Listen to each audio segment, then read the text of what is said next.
स्वागत है दोस्तों। आज आपका फिर से आपके अपने चैनल बायोलॉजी वर्ल्ड BW पर। तो देखो अपन जैसे कि देखते चल रहे हैं एक एक करके अपने सीरीज है ना, एक सीरीज चालू की थी अपन ने पार्ट वाइज, जिसके अंदर कुछ क्वेश्चंस के लिए अपन कुछ क्वेश्चंस मतलब सॉल्व करते हुए चल रहे थे। कुछ इंपॉर्टेंट क्वेश्चंस थे जो नीट 2024 के लिए काफी इंपॉर्टेंट है, और उसके अलावा और भी बहुत सी ऐसी एग्जाम्स है जिनके अंदर ये इंपॉर्टेंट हो सकते हैं, या ऑब्वियसली होते ही है। ठीक है, तो चलो बिना किसी देरी के ना अपन शुरू करते हैं अपना दूसरा वाला पार्ट इसका। तो इस पार्ट के अकॉर्डिंग अपन देखेंगे कुछ क्वेश्चंस कौन से लोकोमोशन एंड मूवमेंट, संचलन एवं गमन वाले चैप्टर से। जो अपन ने पिछले वाले क्वेश्चंस किए थे वो थे एंडोक्राइन ग्लैंड से, एंडोक्राइन सिस्टम से। ठीक है, तो आज वाले कुछ क्वेश्चंस हैं, तो आज अपन 15 क्वेश्चन सॉल्व करेंगे और उनके बारे में डिस्क्राइब करेंगे कि कैसे कौन सा ऑप्शन क्या है क्या नहीं है। तो चलो शुरू करते हैं। तो क्वेश्चन नंबर पहला है अपना, human skull has by 22 bones. Human skull has 22 bones with, फिर फिल इन द ब्लैंक है, क्रैनियल एंड फेशियल बोन्स। मतलब इस क्वेश्चन में बोला है ना कि ह्यूमन स्कल में, करोटी में 22 बोन्स होती है। अब उनमें से कितनी तो क्रैनियल होती है और कितनी फेशियल होती है। तो देखो ये वाला जो क्वेश्चन है, तो इससे पहले मैंने एक लेक्चर डाला है और उससे पहले ह्यूमन स्केलेटल सिस्टम। तो उसमें क्रेनियल और फेशियल बोन्स जो है उनको मैंने ट्रिक्स के साथ समझाया था। जैसे 111 की फीस जमा कराने पर 122 का OTP मिलता है। ठीक है, तो वहां पे अपने को 8 बोन्स मिली थी, वो थी क्रेनियल। फिर था VIP नीलम मजे में, ठीक है, वो थी फेशियल बोन्स और उनकी संख्या थी 14। तो इसका आंसर आ जाएगा ऑप्शन बी, 8 और 14। 8 तो है क्रेनियल और 14 है फेशियल बोन्स। उसके बाद में अपन चलते हैं अपने क्वेश्चन नंबर 2 पर। विच of the following has ATPase activity. इनमें से किस पर एटीपीएज की एक्टिविटी होती है, मतलब एटीपी को तोड़ने वाले एंजाइम की। तो देखो एक्टिन नहीं, एक्टिन तो क्या है, एक्टिन नहीं होगा, एक्टिन फिलामेंट अपने आप में एक। ट्रोपोनिन, ट्रोपोनिन भी एक्टिन की होती है। ट्रोपोमायोसिन नहीं, वो भी एक्टिन पर ही होगा। तो बचा क्या, head of myosin. Head of myosin में जब अपन देखते हैं तो वहां पर दो बाइंडिंग साइट होती है, एक तो एटीपीएज की और एक एक्टिन की। तो एटीपीएज की एक्टिविटी किस पर होगी, हेड ऑफ मायोसिन, मायोसिन के शीर्ष भाग पर, जिसको भारी मीरोमायोसिन भी बोलते हैं। ठीक है, तो आंसर आ गया डी। अब क्वेश्चन नंबर 3 पर चलते हैं। The ATPase activity of myosin depends on. ATPase की एक्टिविटी है मायोसिन में, वो किस पर डिपेंड करती है। उसी से सिमिलर क्वेश्चन है, calcium ion, potassium ion, chloride या फिर सोडियम आयंस। तो अपन देखेंगे कि जितना भी ये कॉन्ट्रैक्शन की मैकेनिज्म होती है, संकुचन की क्रियाविधि मांसपेशियों के, तो उसमें कैल्शियम आयंस की अपनी एक महत्वपूर्ण भूमिका होती है। ठीक है, ये इसमें होता है सार्कोप्लाज्मिक रेटिकुलम, जिसमें कैल्शियम आयंस भरे रहते हैं, और ये कैल्शियम आयंस क्या करते हैं मायोसिन में, एक्टिन के जुड़ने के लिए जो बंधन स्थल होते हैं, ठीक है, एक्टिन बाइंडिंग साइट्स जो होती है उनको ओपन करवा देते हैं। तो इसका आंसर आ जाएगा कैल्शियम आयंस। एटीपीएज एक्टिविटी में कौन आएगा, कैल्शियम आयंस। चलो चलते हैं नेक्स्ट क्वेश्चन पे। Question number 4, the neurotransmitter released at the neuromuscular junction is. Neuromuscular junction पर जो न्यूरोट्रांसमीटर रिलीज होता है कौन सा होता है। तो देखो डोपामिन नहीं, डोपामिन उसको आगे नहीं बढ़ाएगा, ठीक है, उसको रोक देगा, इनिबिटरी का काम करता है। यहाँ पर नॉरएपिनेफ्रिन, एपिनेफ्रिन या फिर एसिटाइल कोलिन। तो आंसर आ जाएगा अपने पास में एसिटाइल कोलिन। ठीक है, ये अपने को क्या करेगा, जो अपना इंपल्स आएगा उसको आगे की ओर बढ़ाएगा। फिर आता है question number 5, during muscle contraction which one remains unchangeable. Muscle contraction में कौन एक ऐसा है जो अपरिवर्तित रहेगा। तो ऑप्शन है H zone, A band, I band और सार्कोमियर। देखो सार्कोमियर की बात करेंगे तो सार्कोमियर होता है दो जेड लाइन के बीच का पार्ट। अब जेड लाइन से जुड़े होते हैं एक्टिन के तंतु, तो कॉन्ट्रैक्शन में तो क्या होगा, एक्टिन के फिलामेंट्स क्या होंगे, आपस में पास में आएंगे, तो जेड लाइन भी आपस में पास में आएगी, तो सार्कोमियर छोटा हो जाएगा। तो ये तो चेंज हो रहा है। दूसरा है आई बैंड, एक्टिन फिलामेंट वाला पार्ट जो होता है वो आई बैंड होता है, आइसोट्रोपिक बैंड। तो आई बैंड भी क्या हो जाएगा, चेंज होगा, छोटा हो जाएगा। एच जोन, ये वो एरिया होता है ना, वो जोन होता है जहां पर मायोसिन के फिलामेंट पर एक्टिन का फिलामेंट ओवरलैप्ड नहीं होता है।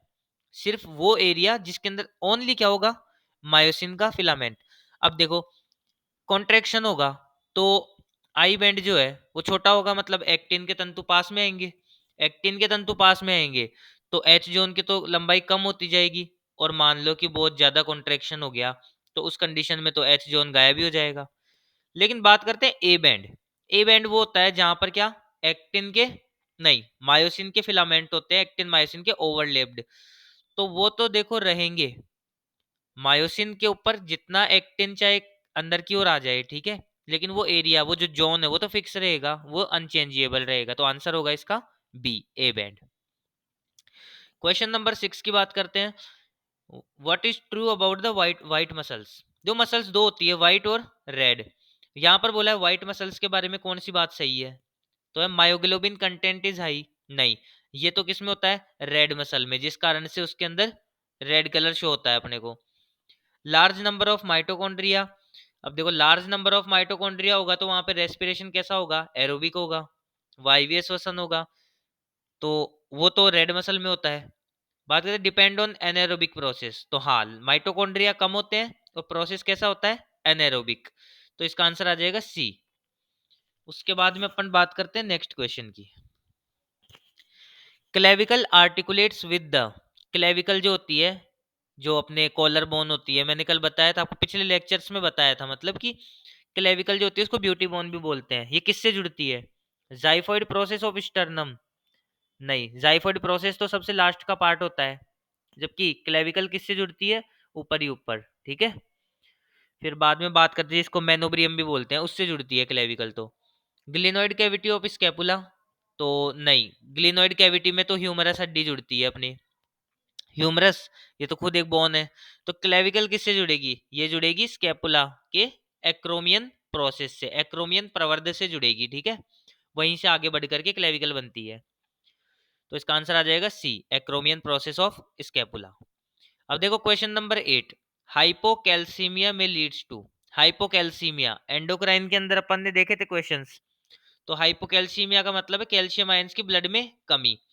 ये क्या करेगी, किडनी स्टोन्स, नहीं, उसमें तो कैल्शियम ज्यादा होगा तब जा करके बनेगा, तो हाइपर वाली कंडीशन होगी। डायबिटीज, वो तो किस में आती है, ग्लाइसीमिया, मतलब ग्लूकोज का लेवल बढ़ जाता है, वो कंडीशन होती है डायबिटीज। तो stronger muscle contraction, muscle contraction के तो कैल्शियम आयंस होना जरूरी है, तो मसल कॉन्ट्रैक्शन कहाँ होगा। फिर है टिटेनी, टिटेनी क्या होता है, ऐठन हो जाती है शरीर में कैल्शियम आयंस की कमी के कारण, ठीक है, तो आंसर आ जाएगा ए, टिटेनी। क्वेश्चन नंबर 9 है, the globular head of the myosin filament has active sites for binding to. Myosin filament जो होता है उसका ग्लोबुलर हेड, ठीक है, ऊपर का जो गोलाकार सिर होता है, उसके अंदर निम्न में से किसके बंधने के लिए साइट होती है, स्थल होता है। तो मैंने पिछले क्वेश्चन में बताया था कि दो स्थल होते हैं, एक तो एटीपी बाइंडिंग साइट और एक होता है क्या, एक्टिन फिलामेंट के जुड़ने का। तो इसमें आंसर आ जाएगा क्या, ए और C, actin and ATP binding site. Next question, which one of the following is a hinge joint. अब देखो जॉइंट आ गया साइनोवियल जॉइंट्स में, हिंज होता है कब्जा संधि, ठीक है, एक साइड मूवमेंट ओनली। तो at the base of the first metacarpal, नहीं, फर्स्ट मेटाकार्पल पे ये नहीं होता है। इंटरवर्टिब्रल डिस्क, इंटरवर्टिब्रल डिस्क देखो 90 डिग्री पर एग्जैक्ट अपन नहीं झुका सकते अपने रीढ़ की हड्डी को, तो ये नहीं होगा, क्योंकि उसके बीच में कार्टिलेजिनस जॉइंट होते हैं, कार्टिलेज के ना, उपास्थि के। बिटवीन कार्पल बोन, नहीं, कार्पल बोन्स के बीच में भी नहीं होगा, तो होगा कौन सा, लास्ट है इंटरफेलेंजियल। अपने जो हाथ होते हैं ना, उनकी उंगलियां हैं, उंगलियों के बीच में देखो 3 पार्ट में डिवाइड होती है, अंगूठा 2 पार्ट में, तो ये जो होती है ना, इनको बोला जाता है फेलेंजिस। ये हड्डियां होती है 3, इनको या 2, इनको बोला जाता है फेलेंजिस, जो हाथ में और पैरों में कितनी होती है, 14 14। तो इनके बीच में देखो, आप मोड़ोगे जब अंगुली को, मोड़ करके देखो एक बार, है ना, तो मोड़ोगे तो ये अपने आप बेंट हो जाती है, लेकिन ऑपोजिट डायरेक्शन में नहीं होती है बेंट। गेट में होता है ना, कब्जा लगा हुआ होता है ताकि गेट एक तरफ खुल सके, दूसरी तरफ नहीं, बस वही कंडीशन है। तो यहाँ हिंज जॉइंट हो जाएगा answer C, interphalangeal. Question number 11 है, vertebra sternal ribs, vertebra sternal, ये भी अपना पिछले लेक्चर में अपन ने बात की थी। तो देखो इसमें क्या होगा, लोकोमोशन एंड मूवमेंट वाले में, ठीक है, बोन्स बताया था मैंने जहाँ। वर्टिब्रा स्टर्नल मतलब ये रिब्स जुड़ी हुई होंगी वर्टिब्रा से और स्टर्नम से। स्टर्नम से कहा, वेंट्रल अधर सतह में, और पार्श्व में, सॉरी पृष्ठ भाग में, मतलब डोर्सल पार्ट में होगी किससे, वर्टिब्रा कॉलम से। तो ऐसी तो देखो 7 पेयर्स होती है, फर्स्ट टू 7 पेयर, ये 7 पेयर्स होती है वो, जिनको अपन ट्रू रिब्स भी बोलते हैं। तो आंसर हो जाएगा ए, 7 पेयर्स। फिर अपन बात करते हैं question number 12, which one is not the function of skeletal system. कौन सा एक स्केलेटल सिस्टम का फंक्शन नहीं है?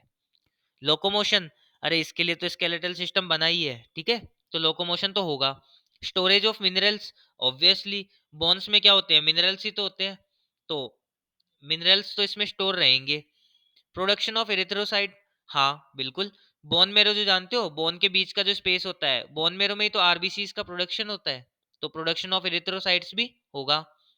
प्रोडक्शन ऑफ बॉडी हीट, नहीं ये बिल्कुल नहीं होगा, ठीक है, तो आंसर आ जाएगा इसका C, production of body heat. Question number 13 पे चलते हैं, which of the following is correct, कौन सा करेक्ट है? सर्वाइकल वर्टिब्रा इन ह्यूमन 8, नहीं सर्वाइकल वर्टिब्रा अपन ने देखा था ग्रीवा का शेरुका है, कितनी होती है, 7 होती है, 8 नहीं होती है, तो ये गलत है। Thoracic vertebra in human, thoracic वक्षीय कशेरुका ह्यूमन में 6 होती है, नहीं ये 12 होती है, जिनसे 12 पेयर ऑफ रिब्स जुड़ी रहती है, ठीक है, तो ये भी नहीं होगा। Bones of both phalanges of upper limb 30 होती है, तो देखो बोथ बोला है, मतलब दोनों अपर लिम्ब की फेलेंजिस टोटल कितनी होती है, 28 होती है, तो 30 नहीं, ये गलत होगा। फिर ऑप्शन सी है floating ribs in human is 4, हाँ दो होते हैं, एक तो 11 जोड़ी और 12वीं जोड़ी, मतलब 11th पेयर और 12th पेयर, ये दोनों कितनी होती है, फ्लोटिंग रिब्स होती हैं, क्योंकि ये आगे स्टर्नम से जुड़ी हुई नहीं होती है, पीछे तो वर्टिब्रा कॉलम से जुड़ी रहती है, तो आंसर आ जाएगा सी, ठीक है, पेयर में है मतलब 4 हो जाएंगी इनकी काउंटिंग। तो अगला क्वेश्चन है question number 14, which one is correct, कौन सा करेक्ट है? Myosin light colour anisotropic, myosin का फिलामेंट होता है ना, तो वो तो आपको पता है डार्क कलर प्रेजेंस करता है, और वो कैसा होता है, एनाइसोट्रोपिक, हाँ एनाइसोट्रोपिक तो होता है, लेकिन ये लाइट कलर की वजह से ना ये गलत हो गया ऑप्शन। दूसरा एक्टिन डार्क कलर एनाइसोट्रोपिक, तो यहाँ पे तो दो ऑप्शन गलत है, एक्टिन तो ठीक है, डार्क कलर नहीं, ये लाइट कलर देता है, एनाइसोट्रोपिक नहीं होता है, ये आइसोट्रोपिक बैंड होता है समदेशिक, तो ये भी गलत है। मायोसिन डार्क कलर और आइसोट्रोपिक बैंड, देखो फिर गलत हो गया, अब डार्क कलर दे दिया लेकिन आइसोट्रोपिक बैंड दिया है, तो वो तो एनाइसोट्रोपिक होता है, विषम देशिक, गलत हो गया। अबे एक्टिन लाइट कलर और आइसोट्रोपिक, तो ये आंसर अपना सही हो जाएगा, एक्टिन फिलामेंट जो होता है लाइट कलर प्रेजेंस करता है, और समदेशिक प्रकृति का होता है आइसोट्रोपिक बैंड, तो आंसर हो जाएगा इसका डी। लास्ट क्वेश्चन पे अपन चलते हैं अपने, events which occur during excess muscle contraction, मतलब मसल का कॉन्ट्रैक्शन है, पेशी में संकुचन है, वो बहुत ज्यादा होगा ना, उस दौरान क्या होगा? H zone disappear, H zone गायब हो जाएगा, हाँ सही बात है, क्योंकि ज्यादा बोला है ना एक्सेस में, तो एच जोन गायब हो जाएगा। बी ए बैंड वाइडेंस, मतलब ए बैंड की चौड़ाई बढ़ती है, नहीं ए बैंड तो वैसा का वैसा रहता है, उसमें कोई चेंज नहीं आता है। I band shortened, I band छोटा होता है, हाँ होता है, एक्टिन के फिलामेंट पास पास में आ जाते हैं। ए बैंड अनइफेक्टेड, बिल्कुल ए बैंड पे कोई इफेक्ट नहीं होता है, ठीक है, उस पर कोई प्रभावित नहीं होता है। M line and Z line comes closer, देखो जेड लाइन और एम लाइन आपस में पास में आ जाती है, हाँ आती है ना, क्योंकि सार्कोमेर छोटा होता है, तो जेड लाइन एम लाइन की तरफ बढ़ेगी, तो दोनों पास आ जाएगी एक दूसरे के। तो ऐसा ऑप्शन देखते हैं जिसमें कौन हो, ए सी डी और ई, तो देखो अपने को पहला ही नंबर मिल गया, ए सी डी और ई, ये अपना करेक्ट आंसर हो जाएगा। तो आज देखो अपन ने ना 15 क्वेश्चन की बात की, ये 15 क्वेश्चन थे इंपॉर्टेंट लोकोमोशन और मूवमेंट से। इससे अगला जो पार्ट अपन बनाएंगे ना, उसके अंदर अपन और कुछ क्वेश्चंस लेकर के आएंगे, हो सकता है मैं इसी पार्ट से दे दूं, ठीक है, लोकोमोशन एंड मूवमेंट से ही दे दूं आपको कुछ क्वेश्चंस, या हो सकता है अपन दूसरा टॉपिक ले लेंगे, तो लेकिन अपन बहुत सारे क्वेश्चंस करते हुए चलेंगे, बहुत सारे, कुछ 12th के टॉपिक्स भी लेंगे, अब जैसे बोर्ड एग्जाम्स पास में है और ऑब्जेक्टिव क्वेश्चंस आएंगे उनमें भी, तो वो वाले टॉपिक के क्वेश्चंस भी अपन लेते हुए चलेंगे। तो आज अपन ने बात कर ली अपने कुछ 15 क्वेश्चंस की लोकोमोशन एंड मूवमेंट से। आई होप क्वेश्चंस आप लोगों को अच्छे लगे होंगे, और अच्छे लगने ही है, देखो बस आप क्वेश्चन सॉल्व करो, क्वेश्चंस तो बहुत अच्छे अच्छे मिलेंगे आपको, ठीक है, तो इन क्वेश्चंस को पढ़ते चलो और अपने वीडियो को शेयर करते चलो, ताकि ज्यादा से ज्यादा अपन क्वेश्चंस बनाते चले। चलो, पिछले लेक्चर को आई होप आप लोगों ने देखा होगा और पसंद भी आया होगा, तो अब मिलते हैं अपन नेक्स्ट लेक्चर में अपने, ठीक है, वहां पर अपन अब की बार क्वेश्चंस का काउंट थोड़ा ज्यादा रखेंगे, मतलब लगभग 25 से 30 क्वेश्चंस रखेंगे अपन नेक्स्ट टाइम से, ठीक है। तो ताकि ज़्यादा से ज़्यादा क्वेश्चन कवर हो सके। चलो ठीक है, फिर मिलते हैं अपन अपने नेक्स्ट लेक्चर में। तब तक के लिए थैंक यू।